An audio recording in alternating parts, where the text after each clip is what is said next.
C'est quelle question? C'est le 5, non? Jade. Vas-y.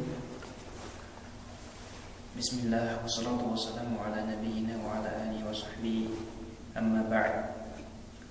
السؤال الخامس جزاكم الله خيرا وبارك الله فيكم ما حكم السلف الذي يصر بعد يصر بعد نصيحته على مخالطة أهل البدع بعد نصيحته نعم على مخالطة أهل البدع من التبليغ والإخوان وغيرهم. نعم بسم الله والصلاة والسلام على رسول الله أما بعد. Donc ici on pose la question au cheikh. On est là sur la 5e question. On pose la question au cheikh. Qu'Allah vous récompense, qu'Allah vous bénisse. Quel est le jugement au sujet du salafi qui persiste après conseil? Donc on lui a donné des conseils. Il persiste à se mélanger avec les gens de l'innovation, parmi les tablir, les Irwan et d'autres. Donc à la base, c'est un salafi. Maintenant, il se mélange aux gens de l'innovation. On lui a donné des conseils, il persiste à rester avec eux. Quelle est donc la sentence sur ce salafi-là? La suite de la question. وما حكم الذي يقر بوجوب هجره لكنه يمتنع عنه إما لمصلحته الدنيوية إما لمصلحة دنيوية تجمعه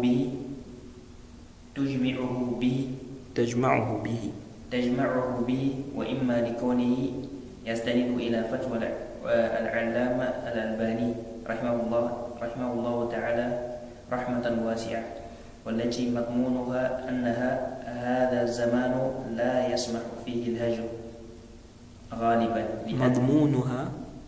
والتي مضمونها نعم أن هذا الزمان نعم لا يسمح فيه الهجر غالبا نعم لأن أهل السنة ليس عندهم شوكة. نعم. Donc on pose la question au cheikh Obeid.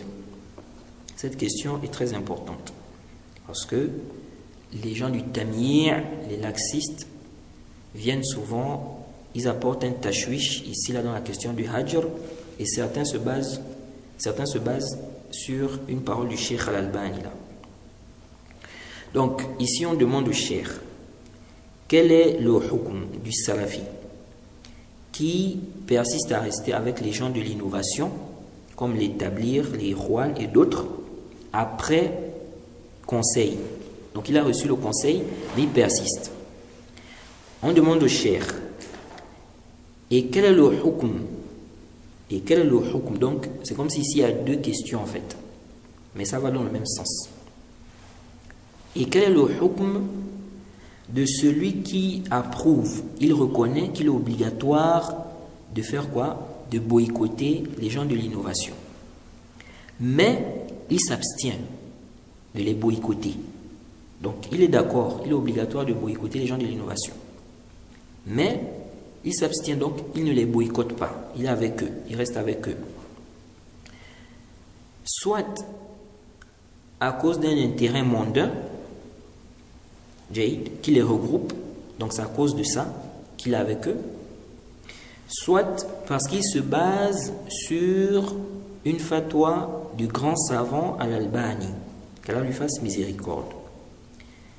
Cette fatwa, le résumé de cette fatwa, ou dont le contenu stipule que notre temps-là, à notre époque-là ne nous permet pas, n'est-ce pas, de boycotter les gens de manière générale, ou bien le plus souvent,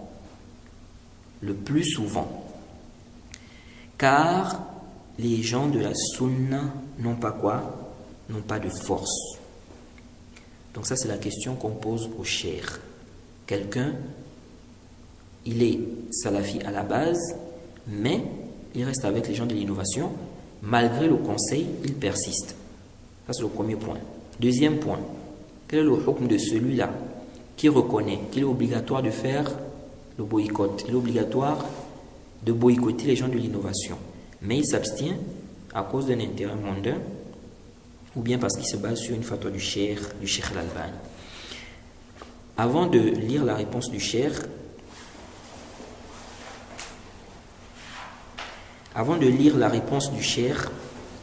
on avait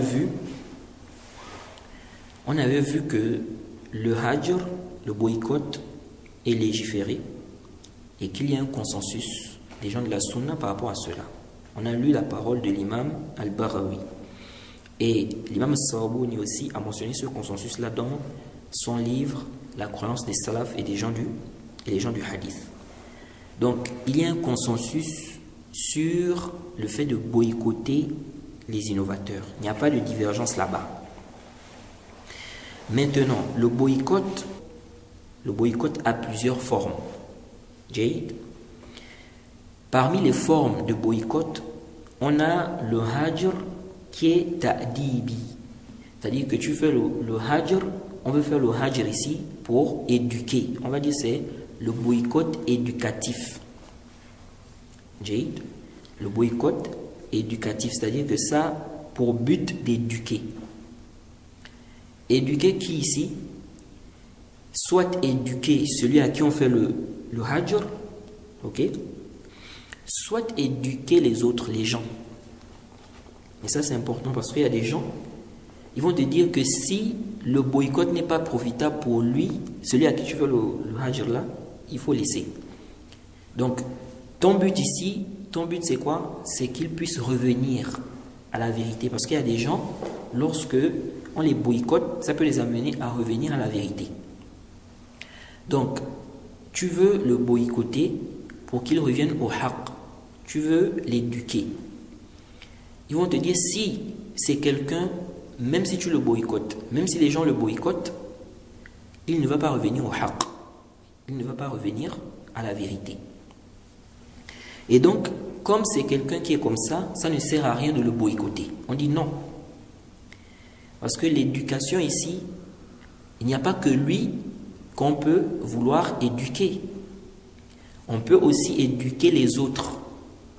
Donc, quand les autres vont voir qu'on le boycotte, on l'a délaissé, on ne lui parle plus, on n'est plus avec lui. Ça peut dissuader les gens de faire quoi? Dissuader les gens par rapport à ce que lui l'a fait. Jade. Donc, on ne doit pas regarder seulement l'intérêt de celui à qui on fait, ou bien on va dire de celui qui subit le boycott. Il n'y a pas que lui. Il y a aussi l'intérêt des gens. Donc, ça c'est quoi? Une forme de boycott. Le hajr qui est quoi? Ta'dibi. Ensuite, on a le hajr qui est hajr wiqa'i. Jade. Le hajr qui est quoi? Wiqa'i, c'est-à-dire que c'est un boycott de protection. Boycott de quoi? De protection. C'est-à-dire je fais le boycott pour me préserver, pour me protéger des shubhat, du mal des gens égarés. Alors, souvent, les gens du tamyi'a, ou bien les innovateurs, les égarés, qui ont des problèmes avec le boycott, souvent, ils mettent de côté ce cas-là. Ils regardent seulement quoi? Le boycott qui est quoi? Éducatif. Et donc, ils vont te dire, on ne peut pas faire le hajr. Parce que, aujourd'hui, par exemple, il y a des gens, même si tu fais le hajr, ça ne sert à rien. Ou bien, je suis dans un milieu, ça ne sert à rien de faire le hajr parce que celui à qui on va faire le hajr là, lui, il n'a même pas votre temps en fait. Vous faites le hajr, vous ne faites pas le hajr, ce n'est pas son problème. Donc, il ne faut pas faire le hajr. Jade. On dit non, il n'y a pas que le hajr qui est éducatif. Il y a aussi le hajr qui est quoi? Qui me permet de me protéger. Et quand on regarde les livres des salafs, on voit que les salafs ont mis l'accent sur ce hajr là. Jade. Ils ont mis l'accent sur ce hajr là. Donc on ne peut pas mettre ça de côté. Déjà, les preuves qui montrent que ce hajr là existe et on doit appliquer ça, c'est important. On a plusieurs preuves. Parmi les preuves, lorsque le prophète, on avait vu le hadith là, le hadith de Aïcha, lorsque le prophète a lu le verset, hein, وَأَمَّا الَّذِينَ فِي قُلُوبِهِمْ زَيْغٌ فَيَتَّبِعُونَ مَا تَشَابَهَ مِنْهُ. Le prophète a dit quoi dans le Sahih Muslim? إِذَا رَأَيْتُمُ الَّذِينَ يَتَّبِعُونَ مَا تَشَابَهَ مِنْهُ فَأُولَٰئِكَ الَّذِينَ سَمَّ اللَّهُ فَاحْذَرُوهُمْ. Le prophète, quand il dit ici, donc Allah nous a mis en garde. Déjà Allah a parlé des gens qui font quoi? Qui suivent ce qui est équivoque, ce qui n'est pas clair. Le prophète nous dit, si vous voyez ceux qui suivent, ce qui est équivoque, ce qui est ambigu, tu dis, le prophète a dit comme ça, il t'emmène toujours un texte qui est, mais on ne peut pas dire comme ça. Il y a un texte qui dit comme ça, tu vois, il est toujours en train de suivre ce qui est ambigu. Il y a des gens comme ça, ils ont une maladie dans le cœur. Tu emmènes ce qui est clair, lui il va toujours prendre ce qui est, on peut comprendre. Et même quand tu vas lui expliquer, tu vas lui dire que non, c'est pas comme ça qu'il faut comprendre ça. Il n'est pas d'accord. Parce que lui, il veut suivre ce qui va avec sa passion. Jade, les gens comme ça là, quand tu vois quelqu'un comme ça, il suit ce qui est ambigu. Le prophète dit, ce sont ceux-là qu'Allah a fait quoi? Allah a cité dans son livre. Jade, et il dit, prenez garde. Donc il faut faire attention à ces gens-là. Pourquoi le prophète nous dit ici de faire attention? Il nous met en garde contre leur voix, mais il nous met en garde aussi contre eux, à cause de leur shubhat. À cause de leur shubhat, parce que si toi, si tu restes avec des gens comme ça, ils vont faire quoi? Ils vont t'influencer. Donc, le prophète, il a le souci pour sa communauté. Et il sait qu'il y aura des gens comme ça, qui vont suivre les ambiguïtés. Le prophète nous met en garde, il nous dit de faire attention à ces gens-là. Combien de gens s'égarent aujourd'hui à cause du fait de se mélanger avec des innovateurs, des gens qui ont des shubhat. Donc, ce texte-là, ici, c'est général. Ce n'est pas seulement le hajr pour éduquer, non. Deuxièmement, le hadith de Dajjal. On avait vu ça. Le prophète a dit que celui qui entend parler de Dajjal, qu'il fasse quoi? Qu'il s'écarte. Et on voit bien, quand on lit le hadith, le prophète nous parle de quelqu'un qui va suivre Dajjal à cause des shubhat. Donc ce hadith aussi nous parle du hajr qui est quoi? Qui est donc un hajr de protection. Je me protège, je fuis. Je me protège.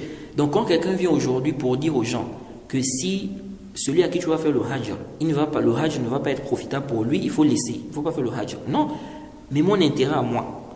L'intérêt des awam qui n'ont pas le ilm.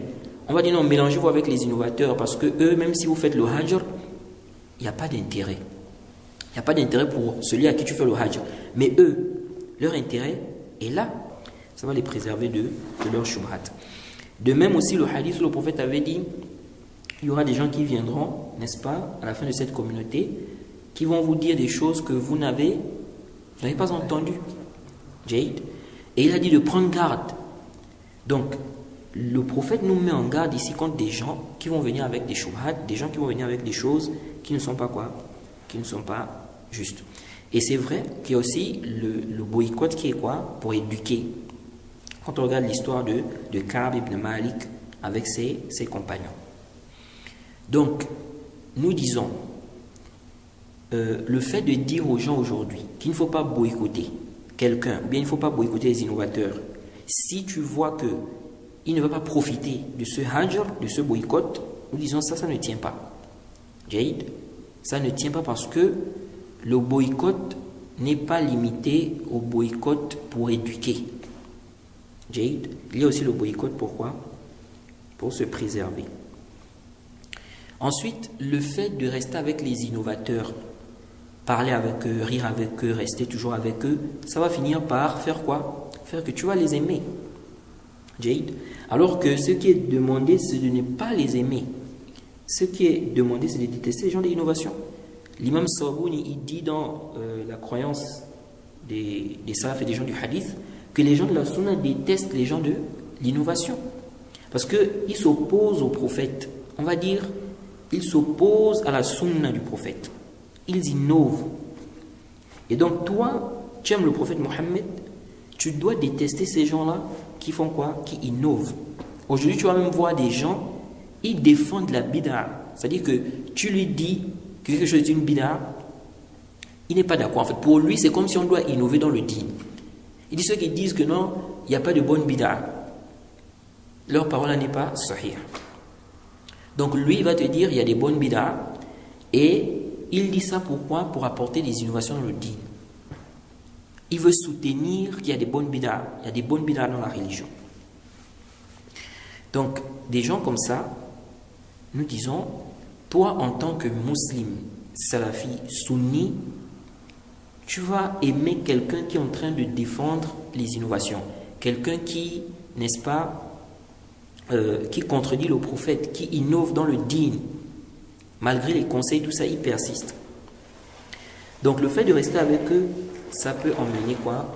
De l'amour. Et aussi, tu es en train d'agrandir leur groupe.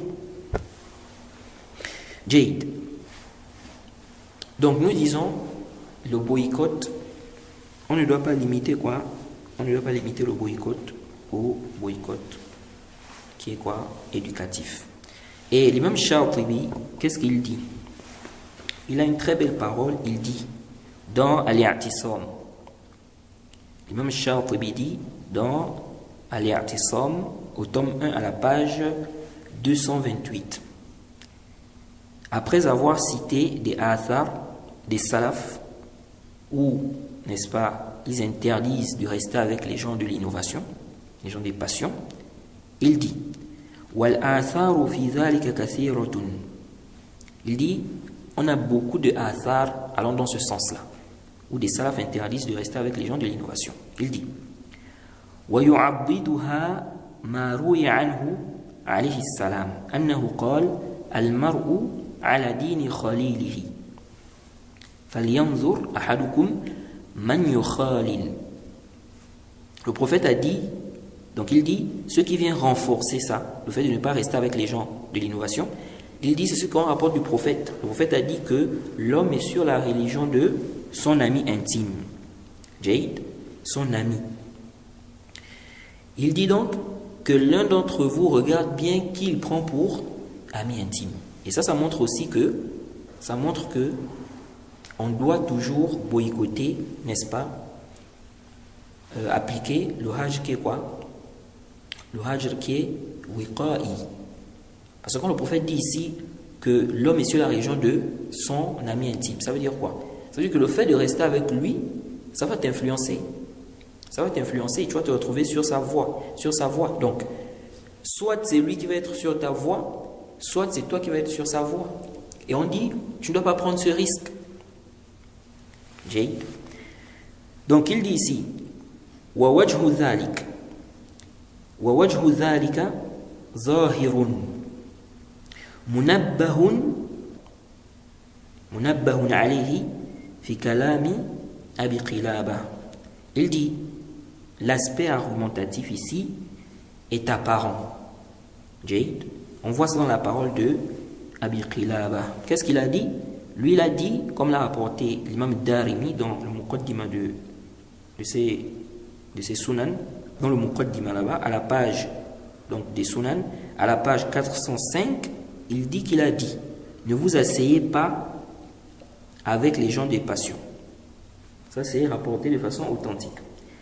Abu Qilaba a dit, ne vous asseyez pas avec les gens de passion et ne débattez pas avec eux, car je crains qu'ils vous plongent dans leurs égarements ou qu'ils vous mettent des confusions, qu'ils vous mettent dans la confusion au sujet de ce que vous savez.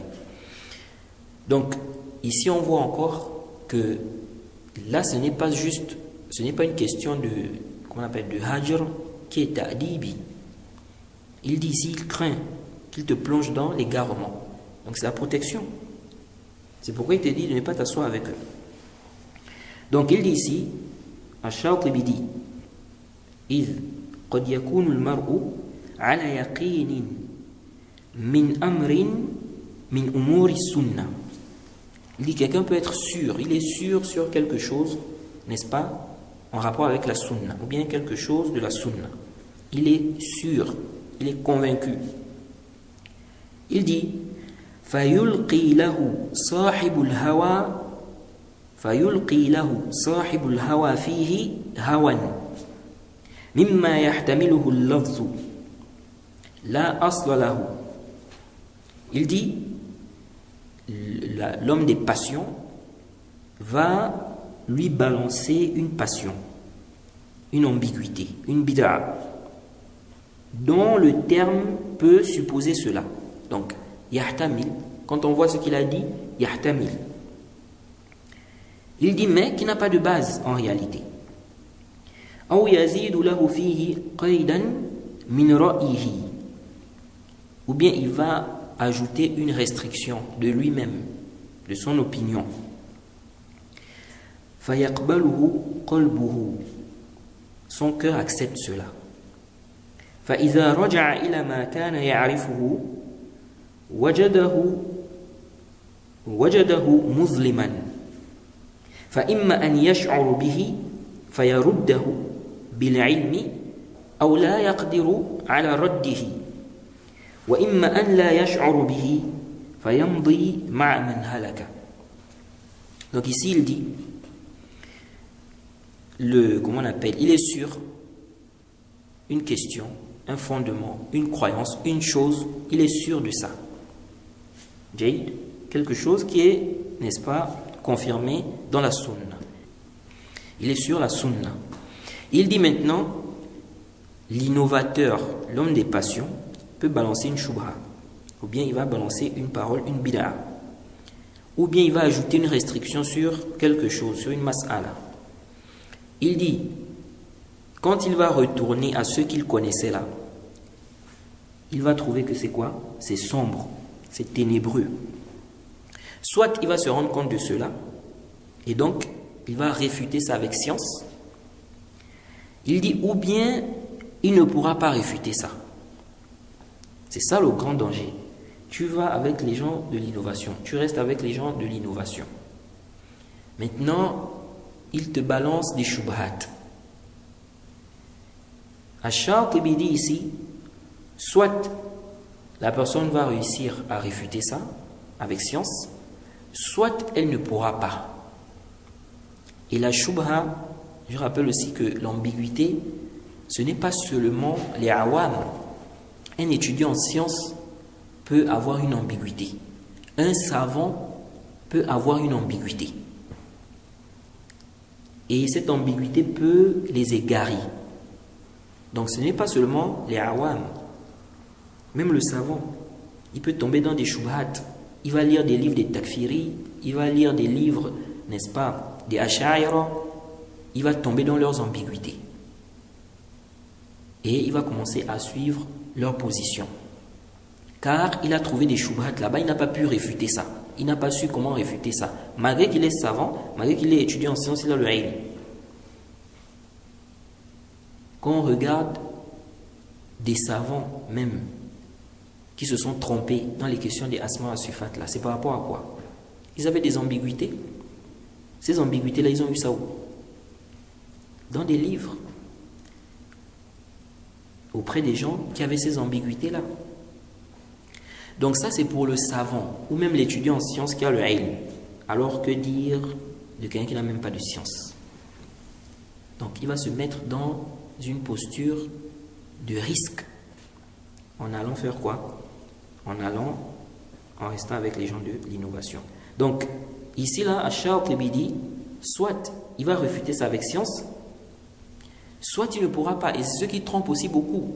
Ils vont dire non, moi j'ai le ilm, quelqu'un ne peut pas m'égarer. Combien se sont égarés comme ça? Il pense qu'il a la science, il va rester avec des gens qui ont des grosses ambiguïtés.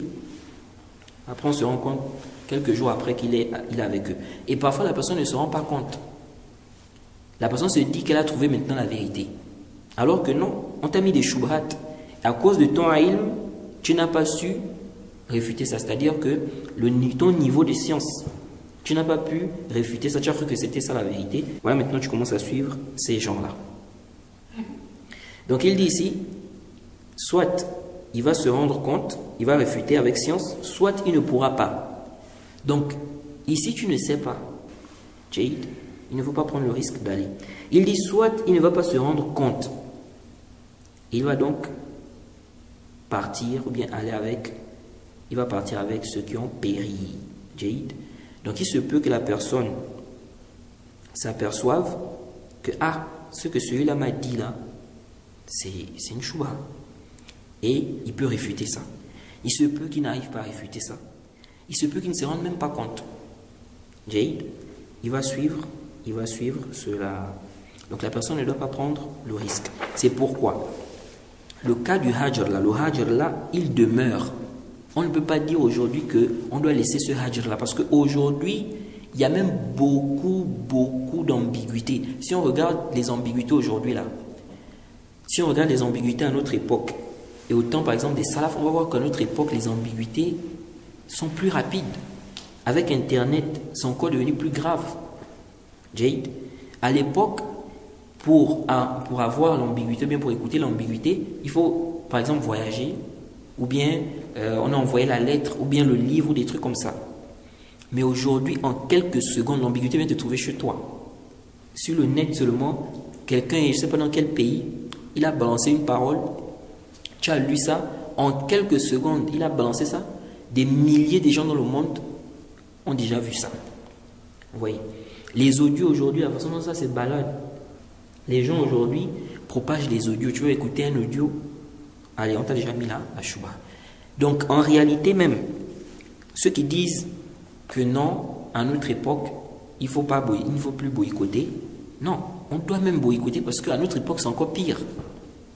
Avec les moyens de communication, là, les ambiguïtés se propagent de plus en plus. Et donc, nous devons faire quoi? Nous devons boycotter. On ne doit pas dire aux gens que non, il ne faut pas boycotter les innovateurs parce qu'à notre époque, il y a ceci ou cela. Parmi les frères qui ont embrouillé, ou bien qui ont embrouillé les gens, dans la question du boycott là, le frère Sofiane Abou Ayoub, qu'est-ce qu'il dit? Là, on est en train de parler des gens qui ont le problème avec la question du boycott et qui regardent seulement le côté de quoi? Du ta'lib. Qu'est-ce que ce frère-là nous dit? Le frère Sofiane, qu'est-ce que Sofiane nous dit? Il nous dit ceci. Je vais mettre pour que ça soit audible. Ah, cette qaïda, les frères aujourd'hui, machallah, ils appliquent. Machallah. Il dit celui dont l'innovation nous est cachée ne nous cachera pas. Vous devez être en ligne. Ne nous cachera pas sa compagnie. En fait, dis-moi avec qui tu traites, je dirai qui tu es. Quand les salafis ont dit ça, c'était une époque où les mubtadi'a, les a'imma, ad-dullal, ils ne traînaient pas avec Ahl-Sunnah. C'est même arrivé à l'époque des Sahaba, radiyallahu anhum. Comme quoi il y avait un homme, kana yukthiru al-muktha ma'a al-munafiqin. Il restait beaucoup avec les hypocrites. Et il y a un compagnon qui l'a vu, il a dit Wallahi inni la ubridu hada fillah, celui-là je déteste mon Allah. Et ils l'ont dit, Rasul lui a dit, il s'est étonné, subhanallah, pourquoi? Il a dit, sa seule compagnie c'est les munafiqin. Et le Rasul il a dit Wallahi la na'lamu minhu illa annahu yuhibbu Allah wa rasulahu. Wallah, on ne sait de lui que le fait qu'il aime Allah et son messager. Et qu'en sais-tu? Peut-être qu'il aime ça. Peut-être qu'il les rappelle à Allah. Peut-être qu'il les conseille. Peut-être qu'il leur ordonne le bien, leur interdit le mal. Tu sais pas, Ma'alinash. Tout ça pour dire que ces qawaïd existent. On les lira ensemble, Inch'Allah, c'est pas un problème. On ne dit pas qu'elles n'existent pas, contrairement à certains qui les rejettent et qui les renient. On n'est pas là, ça existe. Mais on applique ça ou pas? Donc ça existe, il n'y a pas de problème. Mais on applique ou pas, c'est ça le problème. Les salafs étaient durs envers les gens de la bid'a. Oui. Mais, pourquoi? Et surtout, dans quelles circonstances? Et enfin, est-ce que ces causes et ces circonstances sont les mêmes aujourd'hui? Et donc, est-ce que l'application de cette dureté doit se faire de la même façon aujourd'hui qu'elle ne s'est faite avant? Et enfin, est-ce que toi, tu es comme Ahmed Soufiane et Abdullah et les autres qui le faisaient avec Al-Jahm ou bien Ma'bad et les autres? Et toi, là, bon, personne, auquel personne ne s'intéresse, personne ne sait que tu existes, et tu le fais aux gens de la mosquée. Non, c'est n'importe quoi. Alors, ici, là, tu vois comment il fait, en fait, il y a du talbis, en fait. Oui, ça existe, c'est vrai, comme ça, mais est-ce qu'on doit appliquer ça, etc., etc. Tout d'abord, oui, c'est vrai. Celui qui nous cache son innovation, il ne va pas nous cacher quoi? Ses fréquentations. Souvent, c'est ça. Quelqu'un va cacher son innovation, mais on va se rendre compte, n'est-ce pas, à travers ses fréquentations. Et le prophète a dit Al-arwahu junudun mujannada, fama ta'arafa minha i'talafa, wa ma tanakara minha ikhtalafa. Dans le Sahih al-Bukhari, le prophète Mohammed sallallahu alayhi wa sallam dit les âmes sont des soldats regroupés. Celles d'entre elles qui se connaissent, Jade, vivent en harmonie. Donc elles se mettent ensemble. Celles qui s'ignorent demeurent en discordance, en divergence. Donc les bons, en général, penchent naturellement vers les bons, les mauvais vers les mauvais. Le salafi vers les salafis, l'innovateur vers l'innovateur.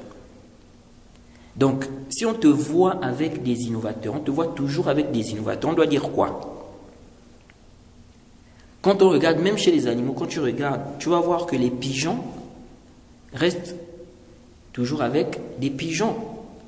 Tu ne vas pas voir des pigeons avec des aigles.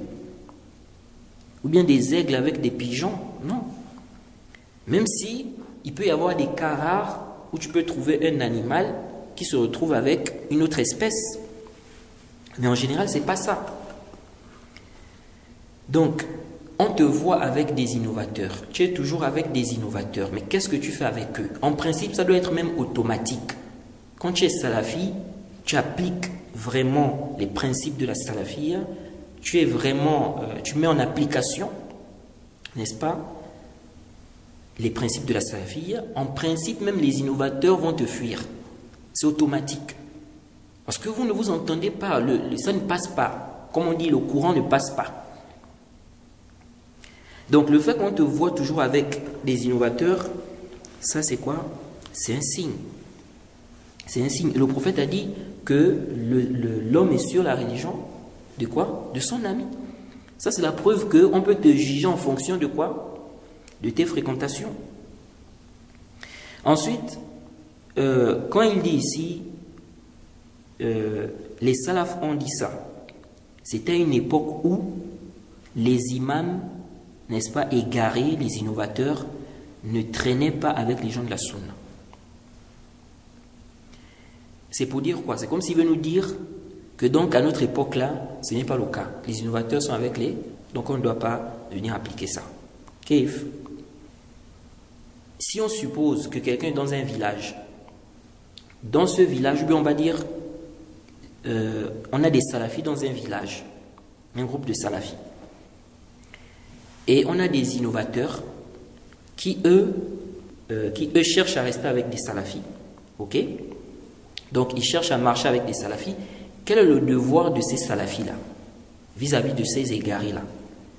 C'est de s'écarter d'eux. Comme on a dit, soit pour éduquer, Jade, soit, c'est quoi? Pour vous préserver. Ensuite, quand on regarde même nos savants à notre époque, quand on regarde le Cheikh Najmi, le Cheikh Zayd, le Cheikh Ibn Baz, est-ce que ces savants-là restaient avec, ils traînaient avec les innovateurs? Le hadith que le frère cite là, je ne sais pas, bon, je n'ai pas fait vraiment un bahth. Je n'ai pas fait vraiment un bahth détaillé pour voir est-ce qu'il y a des alphaz, il y a des riwayat, comme il a mentionné là. Mais wallahu a'lam, le zahir, c'est comme s'il a cité le texte selon le sens. Sinon le hadith nous dit quoi? Il y a un compagnon qu'on appelle Malik ibn Durshum. Ce compagnon-là, le prophète Mohammed sallallahu alayhi wa sallam a demandé où est Malik? Et un compagnon qui a dit c'est un hypocrite. C'est quoi? C'est un hypocrite. Et le prophète Mohammed sallallahu alayhi wa sallam a dit, ne vois-tu pas ou ne sais-tu pas qu'il a attesté qu'il n'y a aucune divinité digne d'adoration en dehors d'Allah, tout en recherchant le visage d'Allah. Et les compagnons ont dit, quant à nous, nous le voyons toujours avec les hypocrites. Donc on le voit avec les hypocrites. Ici, là, Sofiane a essayé de trouver une excuse aux compagnons là. Mais en réalité, cet argument, ce texte-là, c'est même, on va dire, un hujja contre lui en fait. Parce que ici, là, les compagnons ont donné le hukm par rapport à quoi? Parce qu'ils ont vu, selon eux, ils le voyaient avec les hypocrites. Jade, selon eux, ils le voyaient avec les hypocrites. Donc, ils ont vu que toi, on te voit toujours avec les hypocrites. Donc, ils ont donné quoi? Le hukm. Ça montre que les compagnons jugeaient aussi les gens en fonction de quoi? De leur fréquentation. De leur fréquentation. Et ici, le prophète n'a pas blâmé la base. Il ne leur a pas dit que vous ne devez pas juger quelqu'un comme ça, parce que vous le voyez avec tel groupe et puis vous le classez. Le prophète n'a pas dit ça. Le prophète n'a pas ici reprimandé ça. Ce que le prophète a plutôt montré, c'est que leur jugement là n'était pas juste. Jade, le prophète a fait comprendre que non, que Malik n'est pas quoi? Il n'est pas parmi les hypocrites. Jade. Et donc ils se sont trompés dans leur hukm. Mais la base c'est-à-dire que le fait de classer la personne en fonction de ses fréquentations, ici le prophète n'a pas blâmé ça à la base. Jade. Donc c'est pourquoi Ibn Hajar, qu'est-ce qu'il a dit quand il a parlé de ce hadith? Il dit, lui on retient de ce hadith aussi, que celui qui va donner un hukm sur quelqu'un en se basant sur des qara'in, il n'a pas quoi? Le péché. Jade. S'il a eu quoi? Un ta'wil. Donc, naam, ils se sont trompés dans le hukm ici qu'ils ont donné, mais ils ont donné ça par rapport à quoi? Quelle est l'excuse? C'est parce que pour eux, ils ont vu qu'il allait avec les hypocrites. Jade. Donc, il peut avoir l'excuse, oui. Il se peut qu'il leur donne des conseils, qu'il parle avec eux par rapport à cela. Comme on avait dit, quelqu'un qui est sur la sunna, à la base, si tu le vois avec des gens de l'innovation, tu ne dois pas te précipiter et donner le hukm sur lui. Jade. Et ça aussi, ça montre encore que des compagnons se trompent aussi. Hein? Ceux qui prennent la parole à chaque fois, un compagnon a dit, un compagnon a fait, ils prennent ça comme si c'était un dalil. C'est-à-dire que voilà. Jade. Ici, on voit que des compagnons ont donné un hukm. Mais ils se sont trompés sur le hukm. Jade. Ensuite, le frère dit non, ces qawaïd là existent. Le boycott et tout ça. Mais pourquoi? Dans quelles circonstances? Donc il faut nous expliquer, c'est dans quelles circonstances? Et enfin, est-ce que ces causes et ces circonstances sont les mêmes aujourd'hui? Non.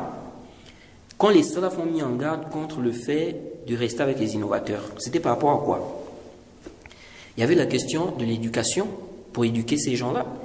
Il y avait la question, n'est-ce pas, de la protection, pour se protéger de leurs ambiguïtés. On voit dans les livres des salafs qu'ils mettent en garde contre le fait de rester avec les innovateurs, et ils parlent de la crainte qu'ils ont, n'est-ce pas, du fait qu'ils vont mettre quoi? Des ambiguïtés aux gens. Qu'ils vont mettre des ambiguïtés aux gens. Donc, ça veut dire que les salafs ont mis en garde aussi contre le fait de rester avec les innovateurs, à cause de quoi? Pour préserver les gens des ambiguïtés des innovateurs. Et ça, c'est toujours présent. C'est toujours présent aujourd'hui. Donc, tu ne peux pas dire, quelqu'un ne peut pas dire, oui, c'était dans quelles circonstances? Parce que eux, en fait, ils sont embrouillés. Ils voient le hajr. Tu sais, parfois, quelqu'un, il peut même dire quelque chose, mais lui-même, il est aveugle, en fait. Il ne se rend pas compte que ce qu'il est en train de dire, il est en train de contredire ça.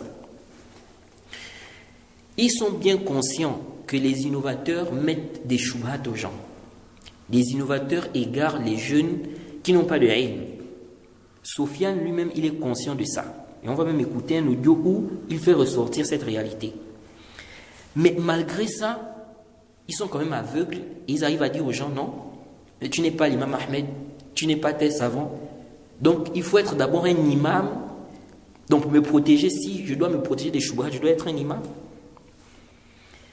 Il dit, dans quelles circonstances? Nous disons, les circonstances là ne diffèrent pas. On ne va pas dire que non, quand les salafs ont mis en garde, c'était pour des circonstances spécifiques. Et ces circonstances-là, il n'y a pas ça aujourd'hui. Ça, c'est faux. Celui qui dit ça, vraiment, il a dit quelque chose qui est batilun. Aujourd'hui même, on va dire que les shubhat sont même encore plus rapides. Ça passe, c'est-à-dire que c'est plus rapide. Il dit, est-ce que toi, t'es l'imam, t'es comme Ahmed, Sofiane, Abdullah et les autres qui faisaient le hajr donc à Jahm et puis les autres. Jade. Ok, tu n'es pas l'imam Ahmed, tu n'es pas Sofiane, mais tu es un musulman qui veut préserver son dîn. Donc, si maintenant moi, je sais que des gens ont des ambiguïtés, je n'ai pas assez de ilm, je n'ai pas assez de science, je dois m'écarter des gens. Le prophète me demande le prophète me met en garde, il me demande de prendre garde, n'est-ce pas, au sujet des gens qui ont des ambiguïtés. Donc je dois m'écarter. Tu ne peux pas me dire non, tu n'es pas l'imam Ahmed, il ne faut pas quoi? Il ne faut pas boycotter. Ensuite, lorsqu'il dit ici, et toi là, auquel personne ne s'intéresse, personne ne sait que tu existes, et tu le fais aux gens de la mosquée, c'est du n'importe quoi. Bon, est-ce que ça c'est une façon déjà de parler de la question du hajr? Donc, si un musulman est dans une mosquée où il y a des égarés, des soufis ou des tijani, des gens qui ont des shubhat, ils balancent leurs shubhat dans la mosquée.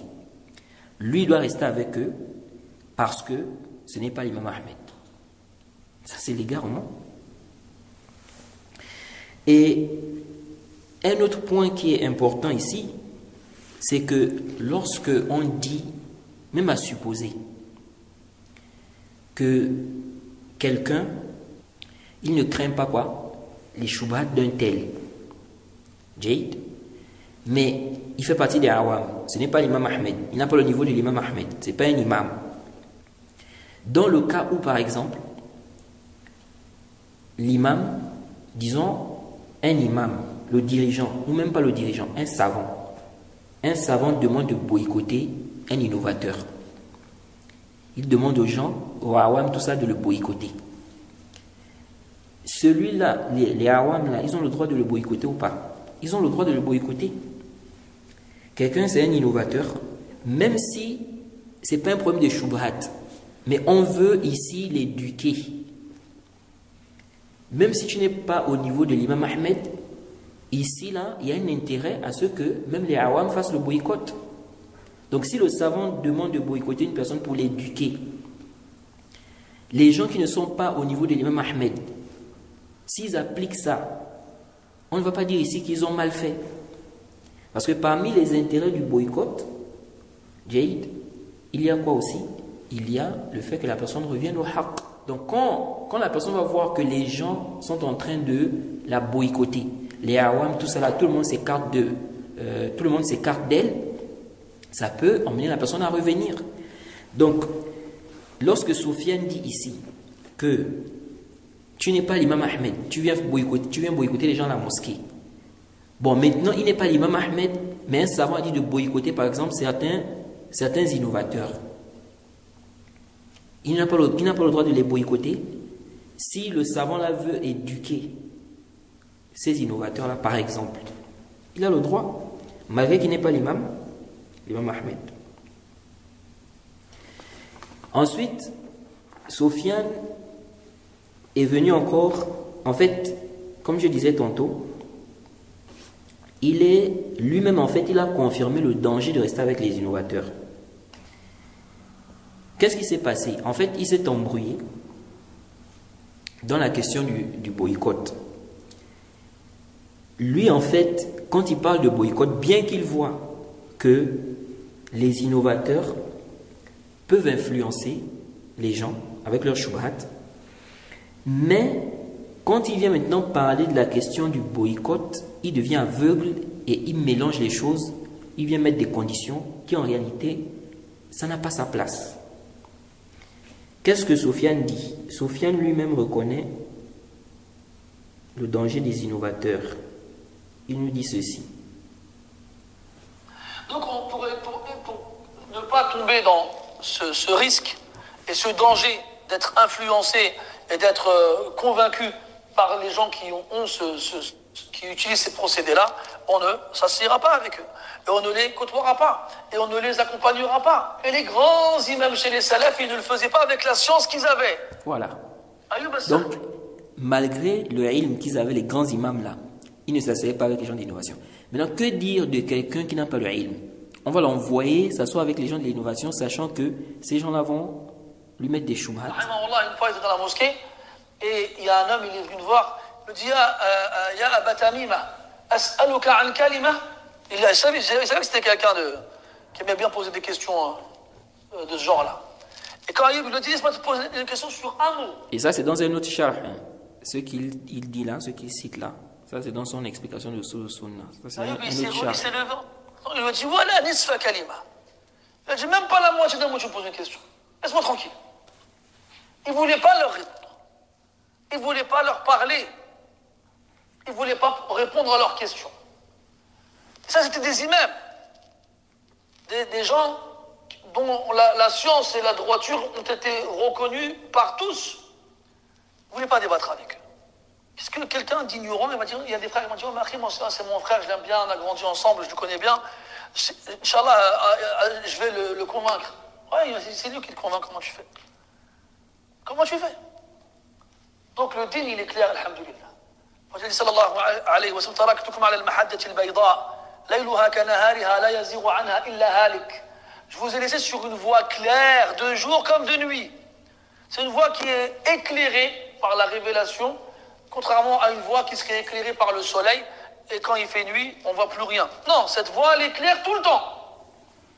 Ne s'en écarte, ne s'en éloigne qu'un halik, quelqu'un qui voit la perdition. Là, mes frères, on ne joue pas une compagnie, ou bien une connaissance, ou bien une amitié. Et on joue la droiture ou l'égarement. Ce pas des choses qui se risquent. Ce pas des choses qu'on va mettre en danger. On ne sait jamais. Oui, on ne sait jamais, tu as raison. On ne sait jamais. Ça se trouve, il va finir par t'écouter. Ça se trouve, c'est toi. Voilà. Quand le frère dit... tu es quelqu'un, voilà, les gens ne savent pas que tu existes. C'est bon, c'est une petite exagération de sa part, Jade, parce que dans ses propos, il fait comprendre que si toi tu fais le hajj alors que tu n'es pas un imam, des trucs comme ça, les gens vont aussi te faire le hajj. On dit que bon, lui là il ne parle pas aux gens, nous aussi on ne lui parle pas. Donc ça veut dire qu'ils savent que tu existes. Alors ici là, Sofiane, pourquoi je dis qu'il s'embrouille en fait? Dans cet audio, il nous fait comprendre, il nous montre en fait des méfaits, il nous parle de quelques méfaits de quoi? Du fait de rester avec les innovateurs, discuter avec eux, qui vont te mettre des choubrat, etc., etc. Et dans son explication de Usul Sunna, le deuxième audio, à 1h11 49 secondes, il nous fait comprendre qu'on ne doit pas s'asseoir avec les gens de l'innovation, que les gens de la Sunna ne s'asseyent pas avec les gens de l'innovation, ils ne débattent pas avec eux, ils ne discutent pas avec eux, ils ne restent pas avec eux. Et là, il dit, et le fait de les délaisser, c'est pourquoi je dis s'embrouille. Il dit le fait de les délaisser, justement, pour ne pas qu'ils prennent le reste de la communauté, donc pour ne pas qu'ils embrouillent les gens avec des choubhat, le reste. Il dit ça a une base dans la législation, avec l'histoire de Ka'b ibn Malik et ses compagnons. Et là, il cite l'histoire en résumé. Et il dit, le fait de ne pas rester avec eux, et c'est là le problème, parce que il parle des dangers, donc le fait de rester avec les innovateurs, qui peuvent influencer. Et là, il nous dit, c'est une base. Il nous parle de l'histoire de Ka'b ibn Malik. Quand on regarde l'histoire de Ka'b ibn Malik, on voit que le hajj là-bas, ce n'était pas par rapport aux shubhat, qui vont mettre des shubhat aux musulmans. C'était, quand on lit l'histoire, on voit que c'était dans un cadre quoi, éducatif. Maintenant, lui, il amène ça pour dire que c'est une base. Ok. Ensuite, qu'est-ce qu'il dit? Il dit, le fait de ne pas rester avec eux, les gens vont dire, s'ils ne sont pas avec eux, on ne va pas le faire nous aussi. Donc, parmi les intérêts, et là maintenant, il dit quoi? C'est là le problème. Il dit, et là justement, ça revient à un autre, n'est-ce pas, point qui est important, c'est qui ne va pas leur parler, leur adresser la parole. Donc ça revient à qui? Donc ça veut dire que Sofiane, en fait, il a embrouillé la chose ici. Alors qu'il suffisait à Sofiane d'expliquer aux frères que le boycott, on peut faire le boycott pour éduquer la personne, on peut faire le boycott ou bien éduquer les gens, on peut faire le boycott pour se préserver. Et le boycott pour se préserver, ça demeure. Ça demeure du moment où tu crains pour ton dîme. Et là, justement, ça revient à un autre point qui est important, c'est qui? Qui c'est qui va ne plus leur adresser la parole? Et là, justement, ça revient à un autre point qui est important, c'est qui?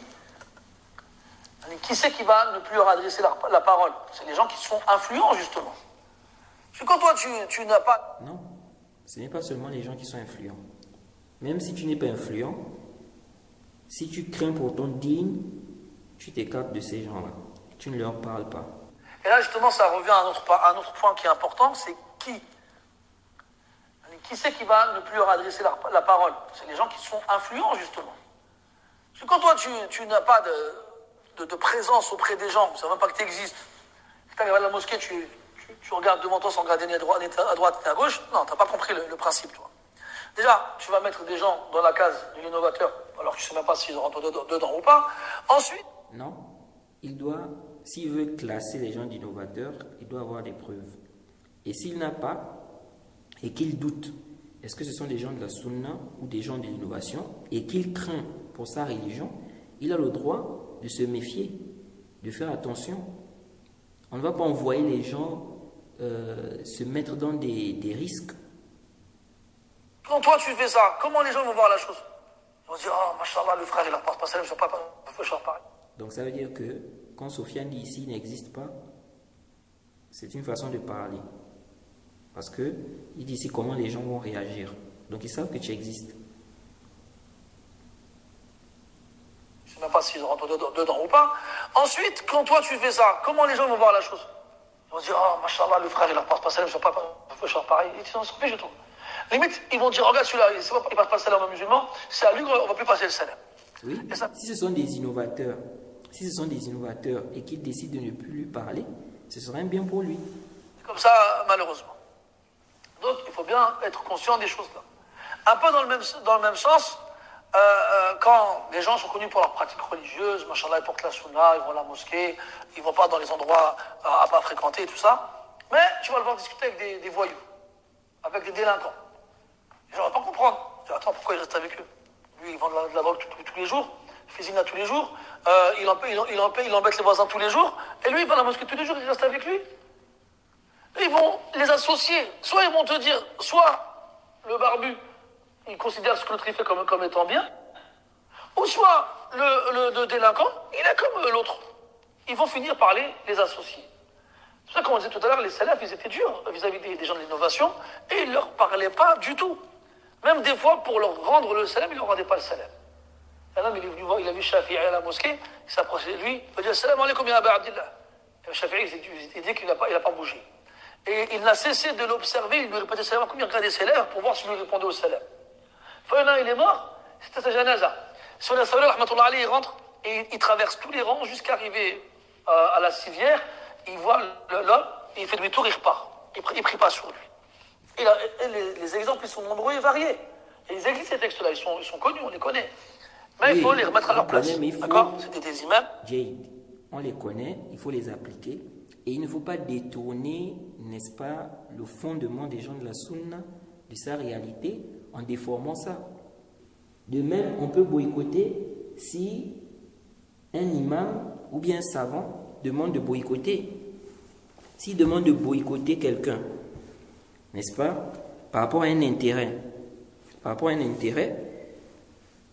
on a le droit de le boycotter, même si on n'est pas des imams, des savants. Parce que ce boycott-là aussi, ça aura un impact. Au temps de l'imam al-Bukhari, lorsque Mohammed ibn Yahya al-Zuhli, n'est-ce pas, a mis en garde contre l'imam al-Bukhari, mais il a mis en garde contre les assises de l'imam al-Bukhari, au point où ceux qui partaient aux assises de l'imam al-Bukhari, ils étaient boycottés, délaissés. Au point où quelqu'un est venu voir l'imam al-Bukhari, il a dit à l'imam al-Bukhari qu'il faut essayer de voir cette affaire. Tous ceux qui viennent à tes assises, ils sont délaissés, ils sont boycottés. Bien que c'est l'imam al-Bukhari qui avait raison dans cette affaire-là. Mohammed ibn Yahya al-Zuhli, n'est-ce pas, s'est trompé. Qu'Allah leur fasse tous miséricorde. Mais ici, lorsqu'il a demandé ou lorsqu'il a mis en garde contre l'imam al-Bukhari, les gens de la Sunna, parce qu'à l'époque là, Mohammed ibn Yahya al-Zuhli, il était vraiment écouté. Les gens de la Sunna étaient avec lui. Très peu de personnes sont restées avec l'imam al-Bukhari. Donc, tous ceux qui se sont écartés des assises de l'imam al-Bukhari, là, c'était tous des imams. Ce n'est pas possible. Souhain Saouli, il rentre et il traverse tous les rangs jusqu'à qu'il ne prie pas sur lui. Et les exemples, ils sont nombreux et variés. Et ils existent, ces textes-là, ils sont connus, on les connaît. Mais il faut les remettre à leur place. D'accord? C'était des imams, premièrement. C'est pas une condition. Deuxièmement, les gens en face, c'était des imams dans l'innovation. Ce n'est pas une condition aussi. Où est le dalil que c'est une condition? Si tu veux boycotter quelqu'un, il doit forcément être un imam dans l'innovation. Il n'y a pas un dalil comme ça. Les salafs ont mis en garde contre le fait de rester avec les innovateurs. Ils n'ont pas dit de boycotter seulement ceux qui sont des imams dans l'innovation. L'imam Saouni, quand il a parlé du fait de boycotter les innovateurs, il n'a pas mis comme condition qu'il faut uniquement boycotter ceux qui sont des imams dans l'innovation. Non. Et les awam, même aujourd'hui, il y a des awam qui sont devenus des soldats. Ce sont des soldats, n'est-ce pas, contre les gens même de la sunna. Il va propager des imams de l'égarement. Les gens de l'égarement qui ont fait, il y a des gens de l'égarement qui font des écrits, des audios. Eux, ils vont propager ça. Voilà un ami qui va se mélanger avec des awam aussi, mais qui, eux, ils suivent un imam qui est garé. Quelqu'un qui est garé. Donc, même si lui-même, ce n'est pas un imam, mais il peut influencer les autres. Parce qu'il va emmener les autres à suivre son imam qu'il suit qui est garé. Il peut partager ses vidéos. Les gens aujourd'hui, il y a des gens qui s'égarent sur Twitter là. Il y a aussi ce cas-là. Quelqu'un, il suit des gens. Ce ne sont pas des étudiants en sciences. Ce ne sont pas des imams. Mais ce sont des gens qui suivent des prêcheurs égarés. Et ils font la promotion de ces prêcheurs égarés là. Bon, maintenant, lui, il est ami. Il est avec ces gens-là. Il suit ces gens-là. C'est-à-dire, ce sont ses amis. Tu ne crois pas, Sofiane, que ces awam-là peuvent influencer cette personne-là, même si ces awam-là ne sont pas des imams dans l'égarement. Le fait qu'ils fassent la promotion de l'égaré, là, ils peuvent influencer l'autre. Ils peuvent influencer l'autre parce qu'ils vont propager des imams égarés, des gens égarés. Et comme ils sont, n'est-ce pas, avec l'autre qui n'a pas de ilm aussi, il va suivre ces imams-là. Parce qu'il a suivi ses amis, n'est-ce pas, les gens avec qui il est en amitié. Donc on ne peut pas ici venir dire qu'il faut être quoi? Un imam. Non. Les awam même, il y a beaucoup de awam qui sont même des soldats, n'est-ce pas, contre les gens de la sunna. Ils soutiennent les gens de l'innovation. Ils propagent les gens de l'innovation. Donc des gens comme ça, on va dire non, il faut rester avec, le ami peut rester avec eux, il n'y a pas de problème, parce que ce ne sont pas des imams dans l'égarement. alors qu'ils sont en train de faire la promotion des égarés. Ils peuvent aussi les influencer. Non. Et les gens avec qui toi tu fais ça, c'est pas des éléments dans l'innovation. Troisièmement, c'était une époque où la sunna était forte. Ah bon? Donc aujourd'hui, avec la rapidité dont les ambiguïtés se propagent dans le monde, on ne doit pas boycotter. Au contraire, aujourd'hui même c'est pire. Le faux se propage à une vitesse, subhanallah. On doit boycotter. On doit boycotter. Où les gens de la sunna, ils étaient nombreux. Et les gens de la bid'a, ils étaient peu. Toi, aujourd'hui, tu n'es pas en majorité. Le boycott pour se protéger, je ne veux pas regarder ici majorité ou minorité. Je regarde ici mon dîne. Mon dîne est en danger. Donc si mon dîne est en danger, j'ai le droit de boycotter des innovateurs. Même si les gens de la sunna, n'est-ce pas, sont peu. Et bien évidemment, la question du boycott aussi, j'avais détaillé dans les fondements de la sunna, les cas où quelqu'un est dans un milieu où il y a beaucoup d'innovateurs, etc., comment il doit se comporter. Et c'est plutôt l'inverse. Donc, les kulli maqamin, maqal, il faut toujours savoir remettre les choses à leur place. Et là, justement, ça... Donc, voilà un peu Sofiane qui nous a fait un petit exposé concernant le boycott. Et il a essayé un peu embrouiller les gens, il a mélangé les choses.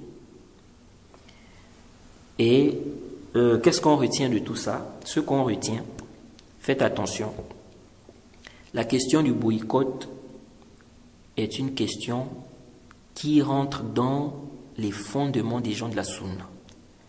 C'est-à-dire le boycott des gens de l'innovation. Ça fait partie des fondements des gens de la sunna. Donc c'est un fondement. À cause de ce fondement-là, contredire ce fondement-là, ça peut te faire sortir de la sunna. On peut te traiter d'innovateur. Le boycott est légiféré, que ce soit à l'époque des salafs ou bien à notre époque. Et le boycott, quand on fait le boycott, ce n'est pas seulement pour l'intérêt de celui à qui on fait le boycott ou celui à qui on veut faire le boycott. Il y a aussi l'intérêt des gens. Si lui, il ne va pas profiter de ce boycott, il se peut que les autres profitent de ça. En voyant qu'on l'a boycotté, ils vont prendre garde par rapport à ses bid'a, par rapport à ses actes. On peut aussi boycotter pour l'intérêt de la personne. La personne veut préserver son dîn. Le fait de rester avec les innovateurs, il y a des méfaits dans ça. Parmi ces méfaits, le fait qu'ils vont te mettre des shubhat. Parmi ces méfaits, le fait d'avoir de l'amour, n'est-ce pas, pour eux. Ce qui fera en sorte que tu peux même combattre les gens de la sunna, n'est-ce pas, à cause d'eux. Parce que tu as déjà de l'amour pour eux, à cause de rester avec eux et tout ça, il y a eu une amitié. Et donc ceux qui vont venir les réfuter, tu ne seras pas d'accord. À cause de cette amitié-là. Donc c'est un danger. Et tu vas même te retrouver comme ça à combattre les gens de la sunna. Et pour toi, tu vas te dire en fait qu'il n'y a aucun problème en fait. Alors que tu es vraiment dans un grand danger. Donc, tout ça nous montre qu'on ne peut pas aujourd'hui dire aux gens qu'il n'y a pas de boycott. Le boycott demeure. Et ça va toujours demeurer tant qu'il y a quoi? Des gens de l'innovation. Donc je voulais un peu réfuter ces quelques propos du frère Sofiane. J'espère que cela sera profitable. Non, on va d'abord s'arrêter là. Le prochain dars, on va revenir sur la réponse du cheikh et on va voir aussi si réellement le cheikh Al-Albani a dit qu'à notre époque là, on ne doit plus faire quoi? On ne doit plus boycotter parce que des gens se basent sur ça, certains se basent sur ça pour dire qu'on ne doit plus boycotter les gens. Naam, wa subhanaka Allahumma bihamdik wa ashhadu an la ilaha illa anta astaghfiruka wa atubu ilayk.